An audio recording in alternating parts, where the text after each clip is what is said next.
Ngayon guys, yung aking apo. May tugtog yung kanyang ama. Umiindak din kanina yung kanyang kamay.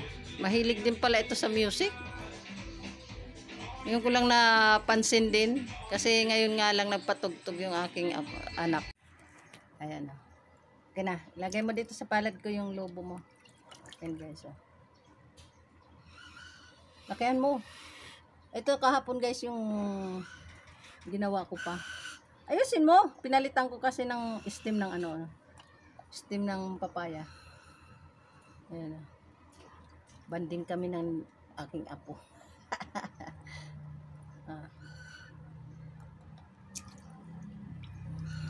Lakayan mo. Ayan o.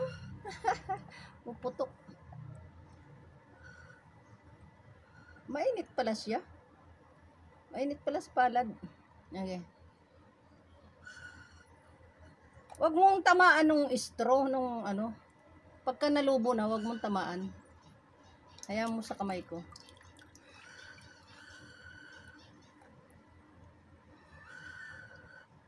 Yun guys. Mainit pala siya. Thank you guys sa panonood sa aming banding ng aking apo. Ayan nyo guys yung ginawa sa apo ko. Gumawa siya ng paraan ilusot yung kanyang paa. Tuwan-tuwa siya oh. Sa kanyang ginagawa. Hindi na kami nagkakarga. Tuwan-tuwa siya sa ano niya, style niya oh. Ayan walang ate. Tuwan-tuwa. Galing gumawa ng paraan. Tingnan nyo oh. 7 months. O, edi pagka na pagod nga naman siya, ayun na, humiga na. Tapos babangon yan. Kukunin doon sa ano, yung kamay niya. Kakapit doon sa lubid. Galing ah. Ayun na. Ayun na. Babangon uli yan. Uupo.